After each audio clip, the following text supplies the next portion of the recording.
Mes amis me ramenaient à 2 ou 3 heures du mat. On était bourrés, foncés à rire dans la voiture. On s'arrête à côté de ma maison et ils me disent « Marc, la lumière est allumée ». Et je dis « Oh merde, ma mère est debout ». Vous voyez, ma mère ne pouvait pas aller au lit avant de savoir que son fils était toujours en vie. Je rentrais, elle me disait « Hello Marc, comment a été ta soirée ?» Et je dis « Bien maman, je vais juste aller au lit ». Elle dit « Est-ce que je peux juste te parler une minute ?» Et là je dis « Maman, je suis fatigué, je veux juste aller au lit ». Elle dit « Marc, je ne t'ai pas vu de toute la journée et toute la soirée. Est-ce que je peux s'il te plaît te parler ?» Et là je dis « Mais fous-moi la paix, tu m'énerves !» Et là je claque la porte de ma chambre à coucher sur la seule personne qui croyait en moi. J'étais en pleine tournée internationale. On luttait à l'étranger au Japon. Après mon match de catch, j'ai rejoint ma chambre d'hôtel et je me suis endormi. Il y a eu une personne qui a toqué à ma porte à 3 heures du matin. Je sors du lit, je regarde à travers la fenêtre de sécurité et je vois que c'est le promoteur japonais. Donc j'ouvre la porte et il me dit « Marc, appelle à la maison, il y a une urgence ». Je suis allé au téléphone de ma chambre d'hôtel et j'ai appelé aux États-Unis. « Hey, comment ça va ?» Il a dit « Marc, je ne sais pas comment te dire ça. » J'ai dit « Dis-moi simplement ce qui s'est passé. » Et d'un coup il commence à pleurer et dit « Marc, je ne peux pas te le dire. » Je lui dis « Dis-le. » Il a dit « Marc, ta mère est morte. » J'ai posé le téléphone, j'ai couru pour sortir de ma chambre d'hôtel. J'ai pris l'ascenseur jusqu'à l'entrée. Et quand les portes sont ouvertes, j'ai juste couru dans la rue. Je veux dire, il n'y avait pas de voiture, il n'y avait pas de gens, c'était 3 heures du matin. Et je marchais au milieu de la rue, à Hiroshima, au Japon. Et je me rappelle regarder en l'air en disant « Maman, je suis tellement désolé. » J'ai pris l'avion pour ses funérailles. J'étais tellement nerveux de devoir marcher jusqu'à son cercueil, alors je suis resté dans le fond.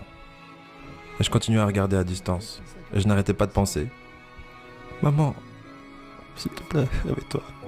S'il te plaît, lève-toi. » Et j'ai finalement eu le courage de marcher jusqu'à elle.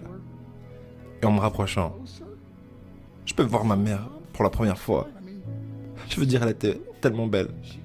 Elle était habillée en blanc. Elle ressemblait à un ange. Je me suis juste tenu en dessus d'elle. J'ai dit, maman, tu es mon héros. Tout ce que je suis, tout ce que j'espérais devenir, c'est grâce à toi. Tu m'as tellement aimé. Tu m'as donné une vie. Tu es la seule qui a cru en moi. Comment lui retourner tout ça? En me bourrant la gueule? En me défonçant? En devenant stupide? En sortant avec des losers? Pourquoi? La seule chose qu'elle voulait faire, c'était parler avec moi. J'aimerais tellement pouvoir te parler maintenant, maman. J'aimerais tellement que tu puisses voir ce que je fais. Pourquoi n'ai-je pas pu être un meilleur fils? Nous sommes définis par nos choix. Mais si vous vous entourez de gens qui prennent des drogues, de l'alcool et des pilules, c'est un chemin sans issue. Je ne suis pas ici pour vous faire la morale. Je suis ici pour vous dire que j'ai vécu cette vie. Et ça mène au cœur brisé, aux relations brisées, aux rêves brisés et à la mort. Pourquoi? Pour la défense?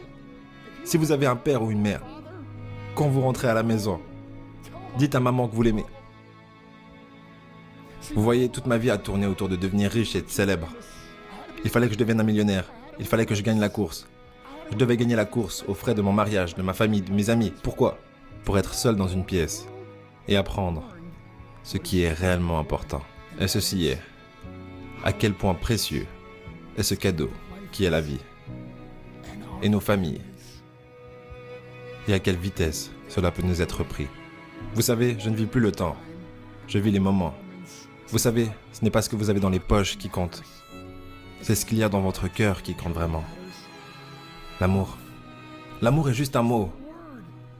Jusqu'à ce que quelqu'un vienne et lui donne du sens. Vous,